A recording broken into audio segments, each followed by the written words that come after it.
경제적 자유, 행복한 노후. 슈퍼리치의 꿈을 현실로 만들고 싶으신가요? 성공의 바로미터를 세워드립니다. 안녕하세요. 와우넷 스페셜의 조민재입니다. 저평가된 1%의 종목을 찾아라. 와우넷 윤유석 파트너와 함께 1%의 종목으로 1%의 인생을 찾아보세요. 슈퍼리치를 꿈꾸는 여러분께 행복한 노후를 위한 투자 비법을 전수합니다. 슈퍼리치 투자법 첫 번째 시간, 증권가의 불편한 진실, 지금부터 만나보시죠.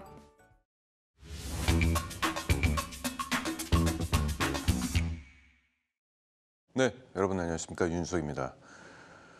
자, 지금부터 앞으로 여러분들과 8주 동안의 이 주제를 놓고 강의를 하도록 하겠습니다. 저는 그렇습니다. 주식 투자의 목적을 노후로 두고 있습니다. 그것도 행복한 노후. 자, 그런데 이 노후라는 게 굉장히 중요한 주제지 않습니까? 여기에다가 소위 위험 자산이라고 말할 수 있는 주식 투자를 결부시킨다는 것이 다소 저한테는 부담스러운 주제일 수가 있겠습니다만은 제가 오늘 강의에서 그리고 앞으로 8주 동안 여러분들한테 말씀드릴 이 내용들은 노후라는 행복한 노후를 위한 투자법이라는 현존 최고의 투자법, 그 부분에 대해서 자신이 있기 때문에 말씀을 좀 드리겠습니다. 일단은 우리가 투자를 할 때 성공 사례라는 게 좀 필요하잖아요. 소위 슈퍼 개미, 슈퍼 리치들, 과연 이분들은 어떤 식으로 투자를 할까요? 국내 슈퍼 리치가 있고 해외 슈퍼 리치들이 있습니다. 근데 이들은 모두 공통점이 있습니다. 그 투자법에 대해서 앞으로 장시간에 걸쳐서 여러분들과 함께 하도록 하겠습니다. 일단 목차는 그렇습니다. 오늘 주제는 이 부분입니다. 일단 개인 투자자들이 굳건히 믿고 있는 투자법들, 특히 차트, 이것들이 얼마나 엉터리인지에 대해서 말씀 좀 드릴게요. 오늘 좀 제가 표현한 단어가 좀 셀 수도 있습니다. 왜냐하면은 여러분들 머릿속에다가 정확하게 좀 가기는 싶어서 그런 좀 센 발언을 할 수도 있습니다. 양해 부탁드리겠습니다. 그 다음 시간에는 슈퍼리치는 과연 어떤 식으로 투자를 해서 투자 원금의 수천 배를 벌었을까요? 그것도 장기간에 걸쳐서. 그것도 이러한 약세장, 경기 침체 이런 거를 다 겪고 어떻게 그렇게 큰 자산을 모았을까요? 그 방법론에 대해서 말씀을 드려보는 시간을 갖도록 하겠습니다. 또 하나 가장 중요한 게 이겁니다. 실적 분석 방법.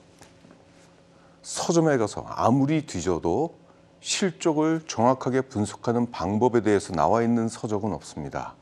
모두 차트 관련된 책만 있죠. 이 젊은 친구들이나 그리고 연배가 어느 정도 되신 분들이나 나는 앞으로 평생 주식 투자를 통해 가지고 내 노후 자산을 어떻게 한번 좀 해결해 보겠다 하시는 분들이 뭔가 기업에 대한 실적 분석을 하려고 그러는데 이 숫자만 나열되어 있고 이걸 어떻게 분석을 해야 되겠고 어디서 뭘 어떻게 공부를 해야 될지를 굉장히 막연할 겁니다. 저 역시도 그랬습니다. 10년 전에. 이 부분을 또 심도 깊게 여러분들께 모든 것들을 저희가 말씀을 좀 드려볼게요. 책에도 나와 있지 않는 내용이기 때문에 굉장히 중요한 내용이라고 저는 생각이 됩니다. 두 번째, 적정주가 계산법 알고 계십니까? 이거 아셔야 돼요. 적정주가를 모른다는 것은요, 예를 들어서 이 기업이 지금 주가가 싼지 비싼지를 모르고 있다는 겁니다. 비싼 종목을 사면은 아무런 의미가 없어요. 아무리 좋은 기업도 비싸다라는 것은 예를 들어서 이렇게 얘기해 볼게요. 저는 제가 투자자들한테 이런 말씀을 꼭 드립니다. 우리의 직업은 주식 투자자가 아니라 유통업자라고 생각해라. 유통업자는 아무리 좋은 제품도 도매가로 싸게 떼어오지 못하면은 마진을 챙길 수가 없다. 그러면은 이게 그 도매가인지, 그러니까 싼지 비싼지를 가리기 위해서 지금 그 제품에 대한 적정 가격을 알아야지 싼지 비싼지를 알 수 있겠죠. 두 번째, 적정 주가를 알아야지만 그게 목표가가 될 수 있지 않습니까? 목표가가 도달할 때까지 기다릴 수가 있겠죠. 그렇죠? 근데 많은 분들이 그걸 모르니까, 이게 싼지 비싼지를 모르니까 일단 사고 나서 5%만 오르면 거기에 만족해서 주식을 내다 판단 말입니다. 이 부분에 대한 계산법을 여러분들께 말씀드리겠습니다. 이거는 책에도 안 나와 있는 내용입니다. 그 다음에 턴어라운드 투자, 이건 기본적으로 갖고 있어야 돼요. 이건 외국인 투자자나 기관 투자자들이 굉장히 선호하는 투자법인데 개인만 오직 모르고 있습니다. 왜 턴어라운드가 중요하냐면은 기업들은 성장을 하기 위해서는 선제적으로 투자가 있습니다. 지금의 돈 잘 버는 기업들의 공통점은 과거에 선제적 투자가 있었기 때문에 그 결과로 지금의 좋은 실적이 나오는 것입니다. 그런데 투자라는 것이 결코 좋은 것만은 아니에요. 왜? 돈을 쓴다는 얘기거든요. 비용을 쓴다는 얘기잖아요. 매출액 빼기 비용은 영업이익입니다. 비용이 커지게 되면은 이익이 떨어져요. 실적이 떨어집니다. 그리고 투자를 한다는 것은 그냥 갖고 있는 유보금 가지고만 투자하는 것이 아니라 있는 돈 없는 돈 다 끌어다가 다 투자를 해요. 그럼 어떻게 해요? 재무 안정성이 안 좋아져요. 즉 실적도 안 좋아지고 재무 안정성도 안 좋아지게 됩니다. 그리고 주가까지도 떨어지게 되겠죠. 자, 여기서 V자 상승이 일어납니다. 실적뿐만 아니라 주가까지 올라가요. 내가 보유하고 있는 종목 역시도 지금 투자가 일어날 수도 있습니다. 재무 안정성도 안 좋아질 수가 있어요. 그것이 왜 이러한 일이 일어나는지 이해를 해야지만이 우리가 어떤 대규모 투자하는 기업을 전략적으로 우리가 비중을 확대할 것인지 줄일 수 있는 것인지 그 다음에 어떠한 실적이 나올지를 기대할 수 있다는 굉장히 중요한 겁니다. 이런 것들은 책에 안 나옵니다. 아무도 가르쳐 주려고 하지 않습니다. 왜? 이 시장은, 이 업계는 개인 투자자가 똑똑해지는 것을 극도로 싫어합니다. 개인 투자자가 똑똑해지면 실적 좋고 싼 종목들을 다 살 거 아닙니까? 그럼 시장에서는 기관하고 외국인들은 살 종목이 없어지겠죠. 농담 같죠? 진짜입니다. 테마주 좋아하시죠? 그리고 대장주 이런 거 좋아하시죠? 근데 이 안에서 가짜와 진짜가 있습니다. 대부분이 가짜예요. 근데 여기서 진짜를 고르겠습니다. 2017년도 5G 기억하시죠? 그리고 2019년도 2차 전지가 시작됐을 때였습니다. 그때 당시는 그것은 산업이 아니라 테마였습니다. 돈 되는 테마, 돈 안 되는 테마. 고르는 법을 말씀을 좀 드리겠습니다. 자, 앞으로 이러한 커리큘럼을 가지고 여러분들과 8주 동안 시간을 갖도록 하고요. 오늘은 일단 오리엔테이션입니다. 오늘은 그냥 몸풀기. 개인만 모르는 증권가의 불편한 진실에 대해서 일단 말씀을 좀 드려볼게요. 자, 코로나 이후에 많은 분들이 주식시장에 들어오신 분들이 좀 계시죠. 소위 이제 초보라고 말씀드릴 수 있겠는데 그분들의 꿈이 그거예요. 주식 고수가 되는 거. 고수. 그러면 고수들이 하루 종일 뭘 하냐 보겠습니다. 일단 해외 주스를 막 살펴봐요. 미국이 어떻고 중국이 어떻고 일본이 어떻고 물어보면 다 대답해요. 다 알아요. 모르는 게 없어요. 국내 지수 당연히 살피죠. 코스피, 코스닥. 이런 시황을 살핍니다. 시황, 그렇죠. 시장 상황을 봐요. 이 증권 관련된 TV를 보더라도 맨날 그 넥타이 맨 사람들이 나와가지고 시황 얘기만 얘기하고 있죠. 그렇죠. 지금 시황이 어떠니? 지금 요즘 오늘 주가가 떨어진 이유가 뭐야? 지수가 하락한 이유가 뭐야? 다 물은 게 없어요. 다 얘기해요. 하루 왼종일 이것만 보니까, 뉴스만 쳐다보니까. 두 번째, 증권사가 추천하는 리포트를 이제 기자들이 받아 쓰잖아요. 증권 뉴스를 살펴봅니다. 오늘 장에서 어떠한 증권사에서 어떤 종목을 추천했고 목표가가 얼마인지에 대한 그런 내용을 빠짐없이 보고 나서 그 안에서 우리가 관심을 가져야 될 종목 뉴스를 보고 나서 관심 종목에 올려놓죠. 그렇죠? 그리고 나서 차트를 보고 수급을 보고 살까 말까 망설이다가 눈에 언젠가 익으면은 매수를 하게 되죠. 그리고 고수들 차트를 보게 된다면은 이평선 당연하죠. 뭐 거래량 있고 각종 보조 지표로 해가지고 뭐 엄청난 데이터가 막 한 화면에 복잡하게 막 나와 있어요. MACD 뭐 VR부터 시작해가지고 뭐 RSI부터 시작해서 골든 크로스가 어쩌고 저쩌고 하면서 매매 신호까지 막 나와요. 굉장히 복잡해요. 그러면은 이제 이 사람은 고수다. 야, 이런 지표도 보네. 그렇죠. 그리고 외국인 어떤 종목을 사고 파는지, 기관들이 최근에 어떤 종목을 사고 파는지. 최근에 이제 강달러가 되면서 외국인들이 이탈하고 있는데, 그럼에도 불구하고 지금 외국인들이 사는 종목 어떤 종목일까, 이런 것들이 뉴스에도 나오고 본인들이 직접 살펴봅니다. 이런 거를 찾아보죠. 그리고 초보자들은, 고수들이 이런 것들을 보니까 따라하려고 공부도 하고 책도 많이 사 봅니다. 제가 장담할게요. 무조건 실패해요. 무조건 실패. 이거 안 해본 사람이 있습니까? 지금 이 방송을 시청하고 계시는 분들, 5년 이상 주식 투자하신 분들, 10년 이상, 20년 이상, 30년 이상 되신 분들, 자, 돈 버십니까? 다 쓸데없는 일입니다. 시황을 왜 봐요? 시황을 본다고 지수를 맞추실 수 있습니까? 시황은 이미 지나간 일이에요. 그걸 보고 앞으로 어떻게 될 것이냐라는 것을 맞출 수 있을까요? 50대 50 확률이겠죠? 그건 맞추는 게 아닙니다. 그건 누구나 할 수 있는 거죠. 동전 던져가지고 앞뒷면인데 그게 맞추는 겁니까? 못 맞춥니다. 이걸 맞추려고 하는 행위는 굉장히 어리석은 행위입니다. 워렌 버핏도 이런 거 안 봅니다. 자, 그럼 전 세계 투자의 대가를 볼게요. 시황을 볼까요? 지수를 볼까요? 우리나라 슈퍼리치들 지수가 떨어지네 오르네 관심도 없습니다. 두 번째, 그분들이 추천 뉴스를 볼까요?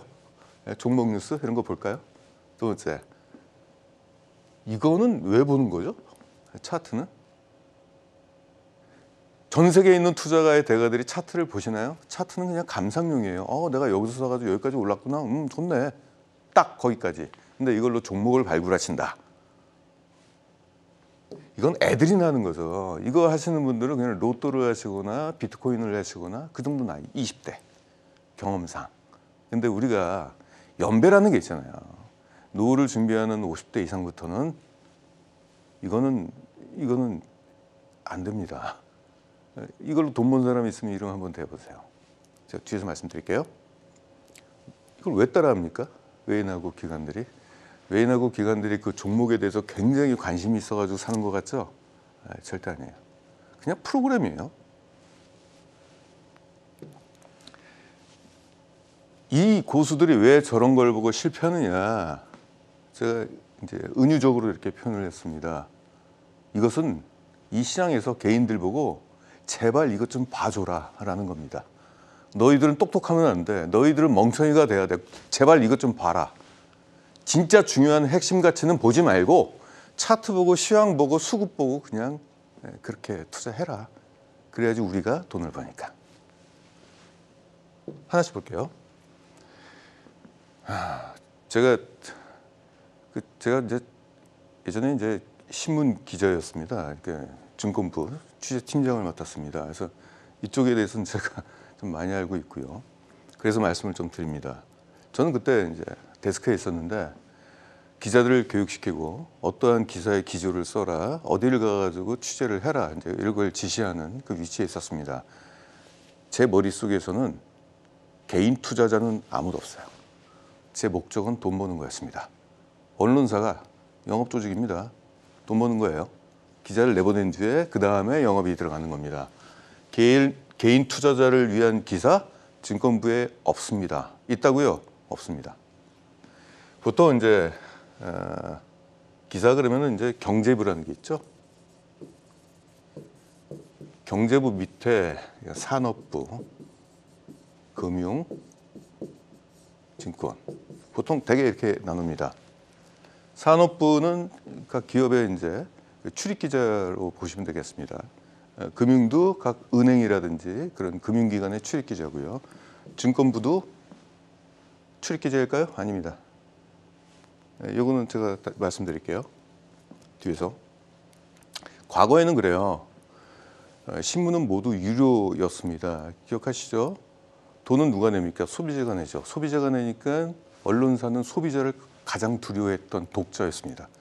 언론사가 가장 두려워하는 사람들이 돈을 내는 사람들, 자기한테 돈 내는 사람들, 그 사람이 진짜 고객이죠. 그러니까 그때는 특종으로 승부를 했죠. 자, 증권 기사 볼게요. 돈을 누가 냅니까? 아무도 안 내요. 개인 투자자들이 돈 내고 증권 뉴스를 볼까요? 아니죠. 공짜 뉴스예요. 언론사는 바보가 아닙니다. 그럼 증권기사는 누구를 위해 쓸까요?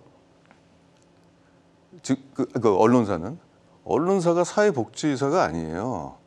돈이 안 되는, 돈을 내지 않는 그 사람들을 위한 기사를 쓸 이유는 전혀 없습니다. 근데 제가 왜 기사 얘기를 할까? 많은 개인 투자자들이 뉴스를 통해 가지고 정보를 취득을 하는데 맨날 뉴스만 쳐다보죠. 내 종목 들고 있는 종목 뉴스 나오기를 바라고. 근데 제대로 된 기사가 있나요? 없어요. 다 공시 받아쓰고 있고. 자, 볼게요.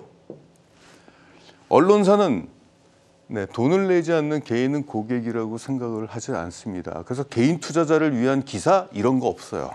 존재하지 않습니다. 언론사의 고객이 누굴까요? 기업이에요.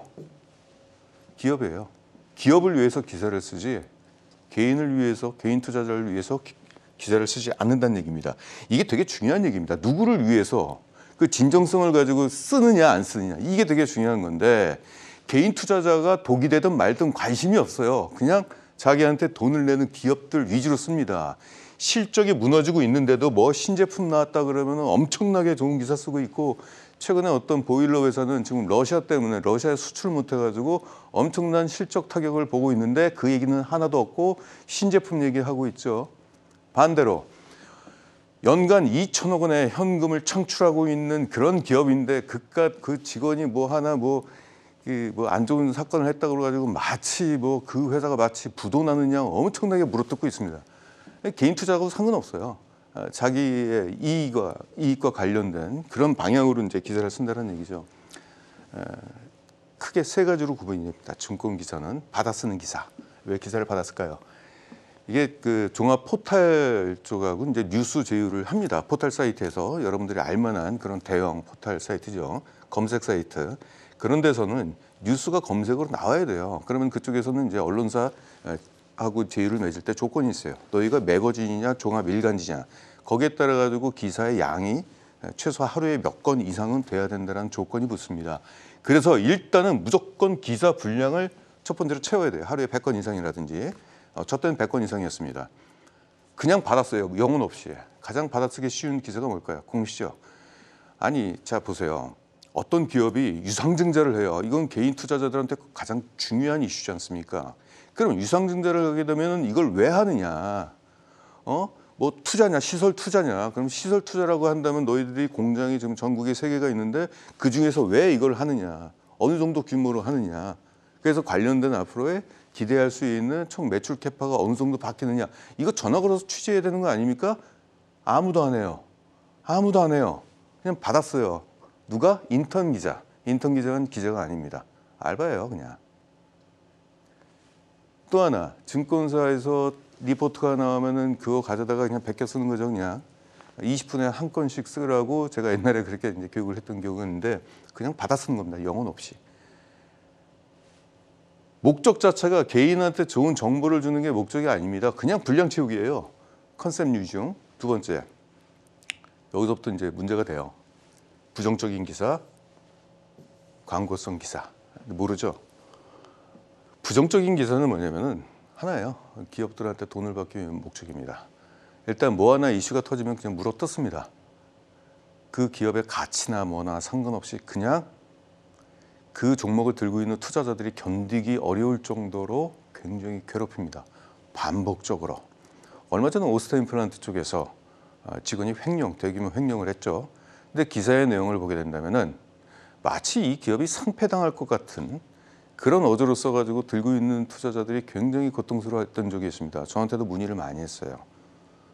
그때 떨어진 주가를 보고 이건 절호의 매수 기회라고 저는 말씀을 좀 드렸죠. 뒤에서 말씀을 좀 드려볼게요. 목적 자체가 이거예요. 투자자를 위해서가 아닙니다. 계속 괴롭히게 된다면은 저도 옛날에 이런 거 많이 써봤어요. 실적 안 좋으면은 뭐 최대 주주의 경영 능력 부재 이런 식으로 엄청 괴롭힙니다. 그럼 홍보실로 연락이 와요. 연락이 와가지고 기사 좀 내려달라. 너무 심한 거 아니냐. 그리고 일부는 약간 잘못된 것도 있으니까 바로 잡아달라. 그러니까 안 내려줘요. 내려주는 조건으로 돈을 받는 거죠. 이게 개인을 위한 그거였습니까? 두 번째, 이게 긍정적인 광고가 있어요. 이것은 돈 받은 겁니다. 돈 낸 기업들을 위해서. 이걸 IR이라고 보통 얘기해요. IR 협찬. 실적은 무너지고 있고 주력 사업은 무너지고 있는데 뭔 팔리지도 않는 신제품 출시했다고 계속적으로 현혹적으로 그 얘기를 하고 있습니다. 안 좋은 것들은 감추고 약간 회사가 원하는 것만 홍보성으로 기사를 써요. 그 이유가 뭘까요? 돈 받았으니까 개인 투자자가 이걸 가지고 정부랍시고 호재랍시고 생각을 하는데 악재도 아니고 호재도 아닙니다. 이런 걸 가지고 많은 분들이 이게 호재입니까 악재입니까 저한테 들고 와가지고 기업의 본질적 가치는 잊어버린 채 그 아주 사소한 이슈를 가지고 이것이 악재니까 팔아야 되나요? 소음이죠, 소음. 이걸 잘 이해를 하셔야 되는 겁니다. 그래서 최소한 이 정도의 흐름을 알고 계신다면은 그 기사의 어떤 중요도라든지 이런 부분을 파악할 수 있죠. 정작 중요한 증권 관련된 기사는 어디서 나오냐면 증권부에서 안 나옵니다. 최근에 음식료 기업들이 죄다 가격을 올렸어요. 판매 가격을 다 올렸습니다. 롯데제과 같은 경우는 1월 달, 2월 달에 거쳐가지고 모든 제품의 판가를 10%에서 20%가량 올렸습니다. 이거는 대형 호재입니다. 근데 그 기사는 어디서 나왔습니까? 사회부 기자, 사회부에서 나왔습니다. 증권부에서 안 나왔습니다. 작년에 실적 부진을 겪었던 롯데제과는 곡물 가격 상승 때문에 원가 상승 때문에 실적이 부진했는데 1, 2월 달에 판가가 올려가지고 물가 상승에 마치 주범인 양 안 좋은 기사를 썼는데 그것이 최고의 호재 기사였습니다. 그러니까 이게 진짜였죠. 가령 이제 이런 것들을 보시면 된다는 얘기고요. 이거는 여기서 이제 가장 큰 게 이런 거 보도자료입니다. 호재라고 생각하는 보도자료는 기자가 취재를 한 게 아니라 회사가 돈을 내고 나서 보도자료를 주고 그걸 받아 쓰는 겁니다. 여기에 많이 속아요. 그러니까 가령 이거죠. 전체 매출 90%의 주력 사업은 망가지고 있는데 매출 비중 5%밖에 안 되는 신규 사업에서 엄청 떠들어대요. 그럼 마치 이것이 대형 호재인 양 관심을 갖는 거죠. 회사 쪽이 원하는 그런 기사입니다. 두 번째, 가장 안 좋은 사례 같은 거. 갑자기 중국과 무슨 제휴를 했다. 어느 기업과 엄청난 비즈니스를 지금 전략적으로 검토하고 있다는 기사를 내보내요. 주가가 막 올라가요. 그런데 그 다음 날 전환사채 물량이 쏟아집니다. 그러니까 앞으로 이제 전환사채라든지 여러 가지 그 기업으로서 주가가 좀 올라갔을 때 주식을 내다 팔면은 이익을 볼 수 있는 요소, 그 바로 그 시점에 이러한 실제 할 생각도 없는 사업을 마치 할 것이냐 뿌리는 경우가 굉장히 많았어요. 여기서 기자들은 주가가 오르든 떨어지든 상관없습니다. 개인 투자자들이 피해를 보든 말든 아무런 상관이 없습니다. 조심하셔야 됩니다. 그리고 또 하나, 가끔가다 어떤 CEO가 얼굴이 잡혀가지고 사진까지 나오고 그 앞으로 미래에서 어떤 큰 플랜을 그리고 이러한 좋은 이제 기사가 나오면 투자자들이 이거 되게 호재라고 보는데 그거 아니면 그 유료 기사예요. 돈 받고 하는 겁니다. 그리고 되게 회사의 목표를 얘기하는데 실적은 별론데 그냥 목표치만 돼가지고 개인 투자자들 현혹하는 이런 부분들이 많다라는 거. 그래서 이 말씀 좀 드려볼게요. 증권부 쪽의 기사들은요, 개인 투자자를 위한 기사는 아닙니다. 애초부터 그런 거 없었어요. 그러니까 너무 믿지 마시고 필터링을 하시라는 말씀을 좀 드리고 싶고요. 두 번째, 자, 그 기사는 그렇다 치더라도 이 리포트가 가장 큰 문제예요. 증권사 리포트 많이 신뢰하시죠. 여러분들 애널리스트 같은 경우는 굉장히 선호도가 높으시더라고요. 제가 그분들을 비하하는 발언은 아니고요. 그 조직에 대한 문제를 말씀 좀 드려볼게요. 요즘 유튜브나 이런 데 보면은 이제 유명 애널리스트가 나와가지고 좋은 말씀을 많이 해주시고 좋은 정보를 많이 전달해 주시는데 문제는 그게 아니라 조직에 대한 문제를 말씀 좀 드려볼게요. 소위 애널리스트가 존재하는 리서치 센터는 어디에 소속이 돼 있냐면은 법인사업부 하위 조직입니다. 법인사업부는 무엇을 위해 존재할까요? 개인 투자자하고 전혀 상관없는 곳입니다. 이쪽은 기관 투자자를 영업하는, 증권부라는 게 뭐냐면 이제 그 증권사라는 게 가장 파워가 있는 데가 이제 법인사업부거든요. 기관 투자자를 영업해가지고 돈 벌어다 주니까 이게 가장 파워가 강하죠. 바로 리서치 센터가 이쪽 하위 조직입니다. 그러면은 법인 사업부가 기관 투자자를 위해서 일하는데 애널리스트는 누구를 위해서 일할까요? 자, 여기서부터 문제가 생기기 시작해요. 애널리스트는 기관 투자자를 위한 존재입니다. 개인 투자자하고 전혀 관계가 없는 조직이에요. 증권사에서 개인 투자자는 브로커리지 팀, HTS라든지 이런 대출 쪽 관련된 그런 쪽으로 업무를 맡고 있고, 법인 사업부는 완전히 기관 투자자입니다. 그런데 그러면 애널리스트가 발표하는 리포트, 종목 추천 리포트라든지 이런 것들이 과연 개인을 위한 게 아니라 기관을 위한 거고, 소위 기관과 개인은 사실상 친구 관계는 아니잖아요. 그렇죠? 어찌 보면 제로섬 게임을 하고 있는 적이지 않습니까? 이게 진정성이 있을까요?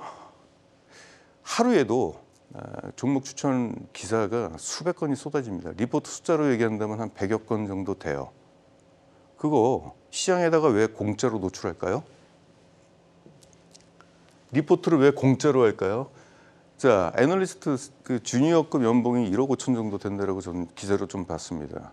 시니어급들은 한 5억 정도 된다라고 들었어요. 연봉이 굉장히 높아요. 증권사는 봉사활동하는 데가 아닙니다. 근데 이렇게 높은 고임금을 주는 애널리스트가 그 기업을 분석한 자료를 왜 시장에다가 뿌릴까요? 어떤 의도일까요? 이게 증권사는 영업조직입니다. 그러니까 영업조직. 아무런 이유 없이 그런 행동을 하지를 않아요. 왜 공짜로 뿌릴까요? 그렇게 좋다면은. 근데 보시면은 종목 추천 뉴스 보시면은 많이 오른 종목 나오지 않나요? 이미 많이 올랐는데 거기다 목표가 상향. 그리고 또 하나. 아마 여러분들이 주식을 산다는 것은 어딘가 그 종목에 대한 정보를 그 사전에 취득을 하셨을 거예요. 좋으니까 샀겠죠. 좋다는 얘기를 들었으니까. 그렇죠? 그리고 차트 만지고 어쩌고 하다가 결국 관심 종목에 올려가지고 결국 매수를 하는데 이상하게 내가 사면 주가가 떨어져. 이거 우연일까요? 우연 아닙니다. 우연 아니에요. 왠지 아세요? 보통 대부분이 저는 이제 이런 걸 안 보는데 한번 봤어요. 어떤 종목인지. 근데 저는 그래요. 전 적정 주가를 제가 산출할 줄 아니까 딱 보면 적정 주가에 거의다가 도달한 종목. 그거를 시장에다가 풀습니다. 정보를. 그러면 개인들이 그걸 사게 된다면 이미 적정 주가에 도달해가지고 기관들은 그 이전에 이미 샀을 것이고, 그럼 적정 주가에 도달했으니까 팔아야 되는 시점에서 거래량이 안 붙으니까 개인 투자자들이 이런 기사나 리포트를 보고 나서 개인들이 몰려들면 거래량이 살지 않습니까? 그럼 고가의 기관들이 팔고 나올 수 있는 기회가 되는 거죠. 그런 의심이 아닐까요? 우연일까요? 이런 것들이? 그래서 좀 그렇습니다. 법인사업부는 존재 자체가 자기가 영업한 기관들의 수익률을 보존을 하고, 그리고 리포트라는 것은 기관들의 차익 실현 용도 아닐까요? 그게 제가 기사 보지 말라는 얘기입니다. 추천 뉴스는 독이 될 수 있습니다. 다만 거기서는 그런 게 있어요. 어떤 팩트가 있는데 팩트는 돼요. 허나 우리가 알아야 될 거, 앞서 제가 말씀드리는 적정 주가를 산출할 수 있는 방법을 알게 된다면은 이것이 이런 정보가 약이 될지 독이 될지를 우리가 알 수가 있다는 얘기입니다. 최소한 필터링은 할 수 있다는 얘기겠죠. 그러니까 이런 사실을 알고 계셔야지. 만약에 모르시면은 보통 그래요. 옛날에 저도 그랬습니까? 10몇 년 전에 증권사가 이렇게 좋은 정보를 이렇게 우리한테 주네. 왜 주지? 회원가입하라고 그러는 건가? 나는 이 증권사를 쓰는데 이 좋은 정보를 주니까 이쪽 HTS를 쓰라는 얘기일까? 혹은 자기 증권사의 이름을 널리 알리기 위한 홍보용인가? 이렇게 생각을 했습니다. 아니에요. 자, 심각한 얘기는 여기서부터 나오기 시작합니다. 개인을 위한 서비스는 존재하지 않습니다. 자, HTS 보시죠. 많은 분들이 이제 여기서 뭐 고수, 하수 이렇게 얘기하면서 보는 지표들이 있는데, 차트도 무슨 일목균형표 같은 옛날 쌀집 아저씨들이, 일본에 있는 쌀집 아저씨가 만든 거 증권사에다가 그냥 기어코 껴 집어넣어가지고 지금 이런 것들을 보시는 분, 워낙 어려우니까 고수들이 보는 것처럼 얘기하는데 이게 맞나요? 틀려요. 이런 것들. 그리고 보시면은 다 시세, 해외 시세. 해외 시세를 전면에 갖다 붙이죠. 아침에 HT를 딱 키면은 미국장의 주가가 떨어져 있으면 어이쿠야, 오늘 시초가에 팔아야 되는구나. 수급, 내 종목 어떤 기관들이 팔고 있네, 외국인들이 팔고 있네. 사고 있네, 쌍끌이 매수네 이러면서 팔아야 될지 사야 될지 그 매매의 어떤 신호로 우리가 판단을 하는 거죠. 이게 주식 투자에 도움이 되는 콘텐츠라고 보십니까? 이런 것들이 앞단, 전면에 배치가 돼 있으니까 투자자들이 착각을 하기 시작하는 거예요. 아, 이게 진짜 중요한 거구나. 주식 투자를 하려면은 이런 것들을 봐야 되는 거구나. 그러니까 제일 앞단에 있겠고 이렇게 중요한 위치에서 하는 거죠. 그리고 서점에 있는 책들도 죄다 이 얘기만 하고 있잖아요. 이게 왜 이걸 앞단에다가 배치를 했을까요? 뭐 여러 가지 이유는 있겠습니다만은 앞단에 배치한 이유는 자, 증권사 HTS 기능을 보겠습니다. 자, 증권사 HTS를 운영하는 이 조직이 어디냐면 보통 이제 뭐 주식 중개 뭐 이쪽 뭐 이름마다 좀 다르겠지만은 개인 투자자를 대상으로 해가지고 이러한 서비스를 하는데 그럼 서비스의 방향이 개인들의 어떤 투자에 대한 어떤 수익률, 좋은 성과를 내기 위한 그런 쪽으로 접근을 해야 되잖아요. 그게 아니에요. 딱 하나밖에 없습니다. 잦은 매매를 일으켜서 제발 좀 수수료 수익 좀 많이 올리게 해다오. 대출 좀 많이 받아서 우리를 위해서 우리를 돈 벌어다 주게 해다오. 이겁니다. 목적 딱 하나예요. 잦은 매매. 돈을 많이 벌고 못 벌고가 중요한 게 아닙니다. 어떻게 하면 개인 투자자들이 매매를 여러 번 할 수 있게끔 만드느냐. 이게 주목적입니다. 그래서 단기 매매에 최적화된 시세 정보를 집중적으로 배치하는 겁니다. 여러분들을 위해서 배치하는 게 아니에요. 본인들을 위해서 배치하는 겁니다. 제가 이 얘기를 했더니 예전에 키움증권의 대표이사였던 분이 좀 소문난데 라고 얘기를 했다고 합니다. 방송에 나와서 그 얘기를 했는데 그 옆에서 그 비서가 들었나 봐요. 그런 얘기를 저한테 해주더라고요. 그러니까 결국 뭐냐면은 개인을 위한 도구가 증권사 이익에 초점에 맞춰져 있어요. 그리고 나서 개인 투자자들은 그러니까 HTS마다 맨날 그것들이 앞에 나와 있으니까 차트 보고 단타 치는 것이 투자의 정석인 양 집단적으로 착각을 지금 하고 있다는 얘기입니다. 여기서 볼게요. 세계 투자자의 대가들이 차트 봅니까? 슈퍼리치가 차트 보시는 줄 아세요? 차트를 가지고 종목을 발굴하고 그리고 차트에다가 여기다가 손 찍으면서 매수 급수 이렇게 떠드는 거 이런 사람들 손절 라인 잡고 이런 것들이 이게 투자입니까? 이건 투자가 아니고 도박이죠. 존 리시가 그랬잖아요. 이건 카지노다. 이게 무슨 주식 투자냐. 처음부터 잘못되어 있습니다. 그러니까 예전에 우리 때는 그래도 낭만적이었어요.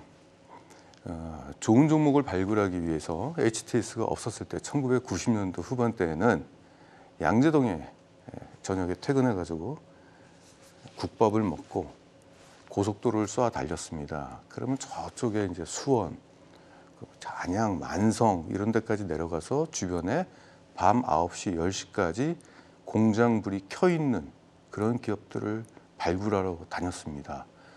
그때는 토요일에도 근무를 했기 때문에 토요일날 점심시간에 구내식당에 들어가서 거기 있는 직원들이 어떤 얘기를 하는지 그리고 저도 질문을 하고 이런 식으로 해서 정보를 취득했는데 이건 뭡니까? 이게 뭐예요 이게? 부동산 투자를 한번 생각해 볼까요? 우리가 부동산에 투자를 한다는 것은 주변의 입지 환경, 내가 여기다가 둥지를 터도 될 것이냐, 병원, 학교, 교통, 숲이 있는지 여러 가지 환경 조건을 따지고 굉장히 신중하게 하잖아요. 근데 만약에 부동산이 이렇게 시세 데이터를 제공해주고 매일매일 살 수 있게 한다면 그게 투자입니까? 도박입니까? 부동산 도박이죠. 투기죠. 매일매일 사고 파는 잦은 매매를 일으키는 것이 과연 주식 투자자라고 할 수 있는지 돈 못 벌어요. 오늘 앞으로 이제 여러분들과 이런 식으로 투자하는 게 아니라 진짜 투자, 현존 최고의 투자법을 여러분들께 공개하는 시간을 앞으로 얘기하고 오늘은 그냥 앞서 말씀드렸듯이 우리가 이제 좀 그 브레인스토밍이죠. 머리를 좀 말랑말랑해 하고 이게 좀 아니다. 그럼 앞으로 또 좋은 방향이 뭐냐. 그래서 앞단에서 오늘 좀 불편한 얘기를 좀 하게 됐습니다. 이해해 주시고요. 점점 주식 투자자들한테 독이 되는 서비스들이 나오기 시작했습니다. 아까 그나마 HTS 같은 경우는 PC에서 보는 거잖아요. 그래서 옛날에 주식 투자하려면 PC는 기본이었죠. PC가 크면은 그 기업에 대한 실적 분석도 할 수 있고요. 많은 데이터를 한 큰 화면에 한꺼번에 볼 수 있기 때문에 실적에 대한 데이터를 차트화시켜서 볼 수도 있고, 즉 실적 분석이 가능했습니다. 재무 분석도 가능했고요. 근데 갑자기 MTS라고 하죠. 모바일 HTS가 나오기 시작을 했습니다. 이건 제가 예전에 회사에서 이제 기획을 했을 때였습니다. SK텔레콤 모네타 쪽에 이제 이게 T스톡이라고 그래가지고 그쪽에서 서비스를 하려고 했는데 제가 이제 이 기획을 했어요. 제가 이때 기획을 하면서 브리핑을 했는데 많은 분들한테 호평을 받았는데 제가 그때 무슨 얘기를 한 줄 아십니까? 여기에 거래가 발생이 되면 여기다가 하이라이트로 빵빵 터지는 어떤 그런 이미지화 시켜가지고 개인들이 도저히 호가창에서 눈을 못 떼게끔 하겠다. 그래서 거기서 무조건 매매가 일어나지 않을래 않을 수 없게끔 내가 한번 해보겠다라고 그래가지고 숫자도 현재가에서 굉장히 크게 튀우고 여기 액티비티하게 막 만들려고 했습니다. 그랬더니 사람들이 막 열광을 하더라고요. 그러니까 제가 그때 이제 이걸 기획을 했을 때 제 목적이 개인 투자자를 위한 그런 거 없었어요. 그냥 거래량 엄청 사람들이 매매를 많이 할 수 있게끔 하는 거. 그러니까 사람들이 거기서 손을 한다는 얘기죠. 또 하나. 그래서 제가 그랬습니다. 언제 어디서나 단타를 치게끔 하겠다. 그리고 언제 어디서나 대출을 받게 하겠다. 이게 개인의 몰락이 가속화되는 시점입니다. 투자자 분 중에서 특히 이제 젊은 친구들 중에서 모바일 하나 가지고 주식 투자를 하시는 분들이 있어요. 비트코인은 그렇게 해도 돼요. 주식시장 그렇게 해서는 안 됩니다. 비트코인은 자산이라는 게 없잖아요. 기업이 아니잖아요. 분석할 게 없잖아요. 그냥 감이잖아요. 주식은 그게 아닙니다. 주식 뒤에는, 종목 뒤에는, 주가 뒤에는 기업이라는 게 존재하고요. 기업 뒤에는 사업이라는 게 존재하고 실적이라는 게 존재합니다. 그걸 봐야 됩니다. 이 스마트폰 가지고 주식 투자로 내가 평생 자산을 일구겠다라고 하시는 분들은 당장 PC를 사시기 바랍니다. 왜냐? 농사를 짓는데 호미로 어떻게 농사를 집니까? 요만한 그 뭐 베란다에서는 괜찮지만은 만 평 이상의 우리가 밭농사, 논농사를 짓는데 어떻게 호미로 줘요? 안 되거든요. 여기서부터 저는 개인들이 몰락이 가속화됐다라고 봐요. 이것을 원하는 사람들이 있죠. 개인들이 계속 똑똑해지지 않기를 바라는 사람. 그 중에 저도 있습니다. 왜냐하면 좋은 종목을 발굴하는데 많은 분들이 알면 안 되잖아요. 워렌 버핏도 그런 얘기를 해요. 야, 지금 경기 침체? 내 눈에는 지금 바겐셀로 보이는데 왜 바겐셀 때 사람들이 다 빠져나가지? 고맙다. 나는 경쟁 없이 내가 원하는 가격을 헐값에 살 수 있게 해줘서 고맙다. 지금 이러고 있어요. 이거 계속 쓰게 된다면 개인들은 똑똑해지기가 어렵습니다. 그래서 결론을 말씀드릴게요. 제가 앞으로도 계속 강조를 할게요. 시황이라든지 맞추지도 못하는 지수를 공부하는 분들, 차트를 보고 주식을, 차트는 보는 거는 문제가 아니에요. 어디까지나 감상용으로는 볼 수 있죠. 저도 보니까. 근데 차트로 종목을 발굴한다? 있을 수도 없는 일입니다. 이상하다. 다들 이러는데? 그리고 심지어는 이런 TV, 경제 TV에서 나가서 가지고 전문가들이 넥타이 메고 나가지고 차트 맨날 켜놓고 막 이러고 있는데, 그러면 이게 정석 아니냐? 아닙니다. 예, 진짜는 뒤에 있어요. 외국인하고 기관이 사면은 따라한다? 걔네들 수익률, 그거 펀드잖아요. 펀드 수익률이 얼마나 된다고? 1년에 10%도 안 돼요. 제일 잘하는 게 15%입니다. 국민연금이 진짜 잘했을 때가 10%예요. 그거 따라한다고요? 재료요. 반짝이 이게 올라갔다 툭 떨어지는 거예요. 실패의 지름길입니다. 이 대한민국의 99.99%가 다 이런 식으로 투자를 하고 있죠. 어쩌다가 돈을 버실 수는 있어요. 그렇잖아요. 왜냐면은 또 대박 나시는 분도 있어요. 주변에 이런 걸로 해서. 근데 제가 이 말씀 드릴게요. 매주 로또 1등 당첨자는 꼭 나옵니다. 그게 우리가 아니라서 그렇죠. 확률이 낮아요. 확률이. 그럼 우리가 투자를 한다는 것은 결국 뭐냐면은 성공 확률이 높은 쪽으로 우리가 가야 되지 않습니까? 그렇죠. 그게 좀 다소 어렵고 힘들고 고단하다 하더라도 우리의 목적은 돈을 버는 것이지 무엇이 쉽고 어렵고가 그게 선택의 그 판가름이 돼서는 안 되지 않습니까? 어렵더라도 확실하게 돈 벌 수 있는 높은 확률의 투자법으로 가는 게 맞지 않을까요? 그 부분을 앞으로 제가 말씀 좀 드리겠습니다. 국내 3대 슈퍼리츠가 그러면 어떤 걸 볼까요? 앞단에 있는 거 안 봅니다. 제가 앞으로 향후 강의 내용을 오늘 좀 미리 보기로 잠깐 말씀을 좀 드려볼게요. 오늘은 방송을 위한 홍보 방송입니다. 워낙 중요하니까 말씀을 드릴게요.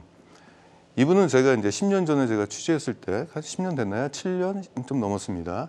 그때 7천만 원 가지고 2천억을 만들었던 분입니다. 주식농부 박영욱 씨죠. 이분한테 가가지고 차트 얘기하면 막 웃어요. 너무 웃겨가지고. 어처구니가 없으니까 웃으십니다. 이분한테 철학을 많이 배웠어요. 철학.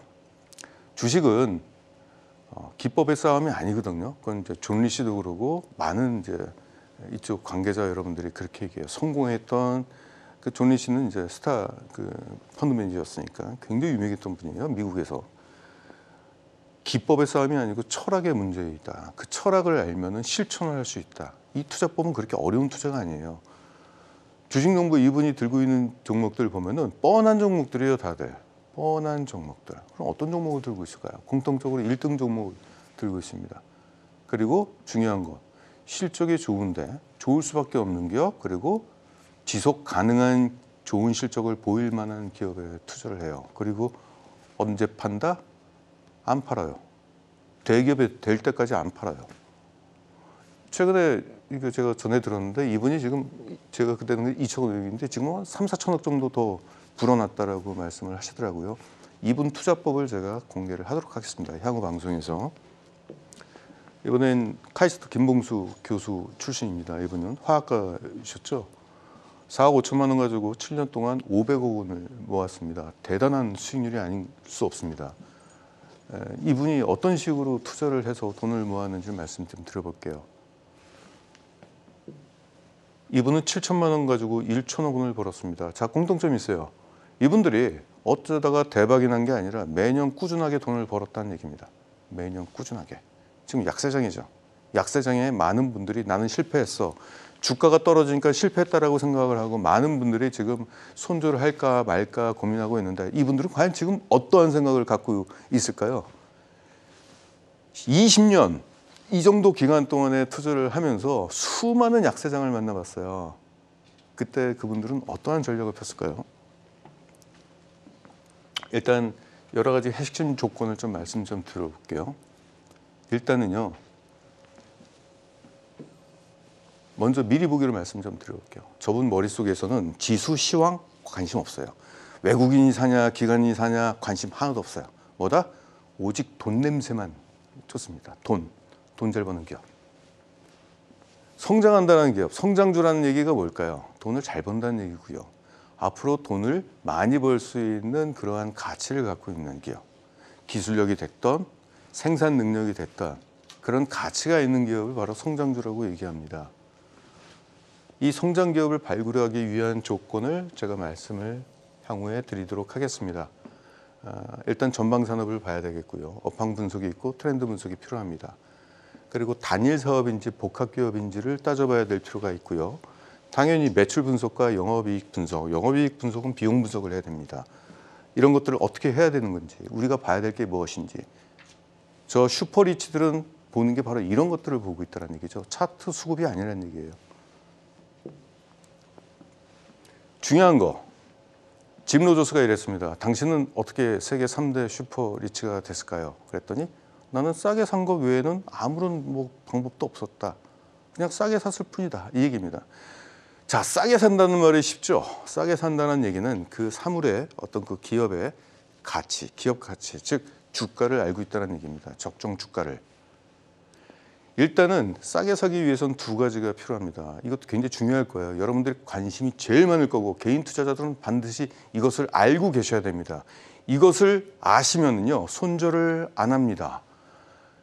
50%의 기대 수익률이 있는데 5%만 주가 올라갔다고 팔고 3% 떨어졌다고 매도하고 손절하고 이러진 않는다는 얘기입니다. 이걸 모르고 주시장에 들어온다는 얘기는요. 이렇게 얘기했어요. 피터 린치가 내가 내 카드를 보지 않고 포커판에 도박을 하고 똑같다는 얘기입니다. 내가 들고 있는 기업에 대한 적정 주가 이걸 모르면은 어떻게 매매를 합니까? 이게 어렵죠. 반드시 아셔야 돼요. 이걸 제가 그 다음 시간에 말씀을 좀 드려보겠습니다. 이 적정 주가를 산출하기 위해서는 반드시 성장률을 구할 줄 아셔야 됩니다. 성장률 구하는 건 이건 산수입니다. 굉장히 쉬워요. 그래서 제가 아까 그 스마트폰으로 주식 투자하시는 분들 PC, 뭐 노트북이 됐던 이게 반드시 있어야 되는 게 바로 이런 걸 구할 때는 그런 화면이 좀 필요하다는 얘기죠. 그걸로 하기에는 불편해요. 굉장히 중요하죠. 제가 이 얘기를 할게요. 종목을 추천해 놓고선 손절가를 제시하는 행위 많이 들어보셨죠? 손절가는 얼마입니까? 손절가 얘기하는 사람의 공통점이 있어요. 적정 주가를 모르고 있다는 뜻입니다. 적정 주가를 모르고 있다는 뜻은 그 기업의 성장률을 못 구하고 있다는 얘기고 지금의 실적이 얼마나 분기 실적이 얼마나 되고 있는지 이 분기 실적을 통해 가지고 앞으로의 연간 실적이 어떻게 변할지 그래서 PER이 어떻게 변할지 싼지 비싼지를 모르고 있다는 것입니다. 그러니까 여기서 뭐 이렇게 사가지고 여기서 뭐 매물대 얼마 있어가지고 여기 오르면은 여기 뭐 매물대가 있으니까 여기 1차 목표가 그래 이런 식으로 정하잖아요. 이게 뭐 있을 수 있는 겁니까 이게? 그리고 안 오르고 떨어지면 손절. 이게 뭐예요 이게? 이거 정말 제가 볼 땐 제 눈에는 옛날에는 그랬어요. 이게 진짜 주식 투자인 줄 알았어요. 지금 돌이켜 보니까 진짜 애들 장난이라는 게 바로 저는 이렇게 보입니다. 되게 중요한 것 같아요. 저것만 알면은 여러분들이 엄청난 무기를 들고 있습니다. 그리고 또 하나 중요한 게 있어요. 증권사 쪽에서 리포트를 보거나 추천 뉴스를 볼 때 수많은 정보들이 요즘 뭐 정보의 홍수 속에 있잖아요. 아무리 좋아 보여도요. 이걸 모르게 되면은 그냥 덥석 사게 돼요. 이게 10배 오를 종목을 기업 가치를 산출 못하는데 한 10% 먹고 팔고 얼마 전에 제가 에코프로 BM을 매도를 했습니다. 2019년도에 사가지고 최근에 매도를 했습니다. 수익률 880% 정도 기록을 했는데 어떻게 그렇게까지 오랫동안 들고 있었느냐? 아니 매년마다 실적 성장이 엄청나게 해가지고 목표가가 계속 올라가는 거예요. 적정 주가가. 그래서 팔 때쯤 되면 또 실적이 좋아져가지고 적정 주가를 계산하니까 매년 이렇게 올라가는 거예요. 도대체 팔 기회를 안 주더라고요. 근데 연초에 너무 확 올라가니까 올해 기대할 수 있는 기대 수익률이 적정 주가가 있는데 1월 달에 이미 뭐 도달을 하니까 일단 매도를 했고 그 다음을 좀 기다리고 있는 상황입니다. 가령 이런 것들이죠. 그러니까 그래요. 그 슈퍼리치들이 성장하는 기업을 딱 들고 나서 이거 얼마나 들고 계셨습니까? 7년. 우와, 이걸 어떻게 7년 동안 인내하셨어요? 잘못된 질문입니다. 그분들은 팔려고 그랬는데 팔아야 될 이유가 전혀 없는 거예요. 매년마다 실적이 증가하고 적정 주가가 계속 올라가는데 팔 기회를 안 주는 거죠. 그분들 표현으로는 아니 매년 황금알을 낳고 있는 거위가 있는데 왜 배를 가르느냐. 그 뜻하고 똑같습니다. 장기 투자는요. 인내심으로 하는 게 아니에요.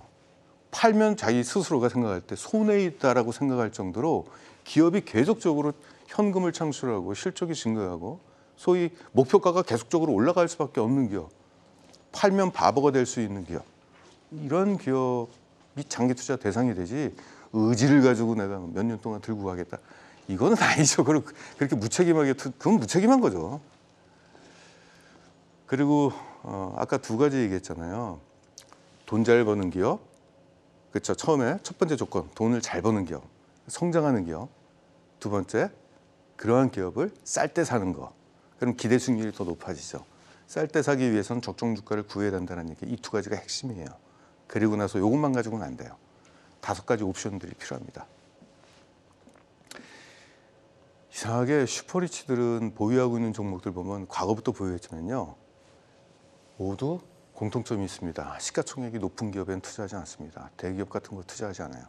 지금 보유하고 있는 종목이 대기업일 수는 있겠지만 과거에는 중소기업이었을 가능성이 높습니다. 일단 시가총액이 낮은 기업에 투자를 해요.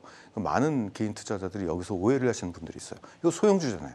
소형주 그럼 뭐라고 얘기해요? 소위 뭐 잡주. 그리고 나서 폄하를 하죠.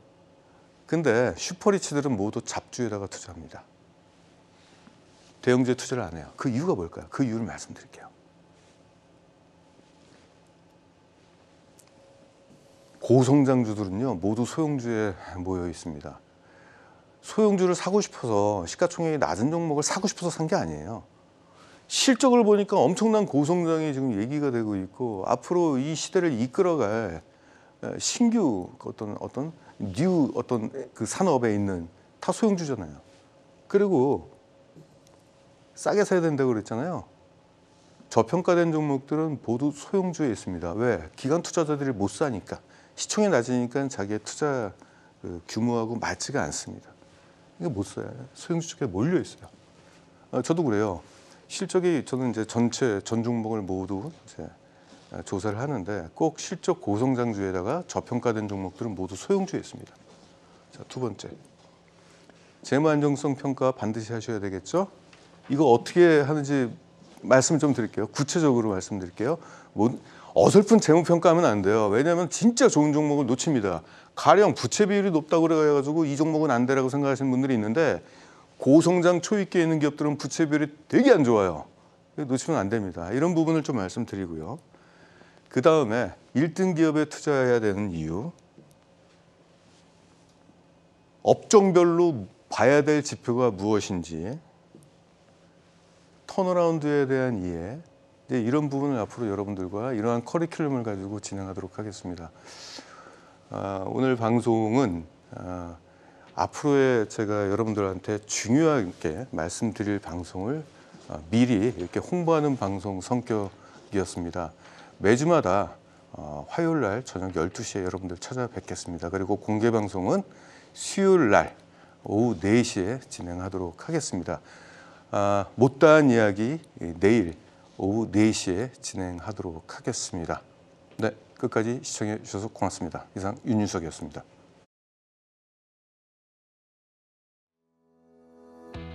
와우넷 스페셜.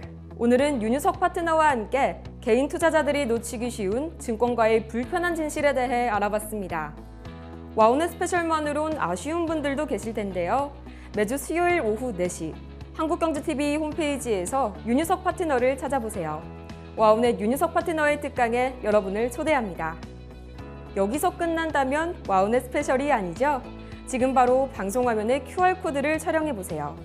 윤유석 파트너가 준비한 노후 대비 종목 분석 강의 링크를 보내드리니까요. 미래의 슈퍼리치로 거듭날 여러분의 많은 참여 바랍니다. 경제적 자유의 꿈을 현실로 윤유석 파트너와 함께라면 100세 시대의 황금빛 인생은 바로 여러분의 것입니다.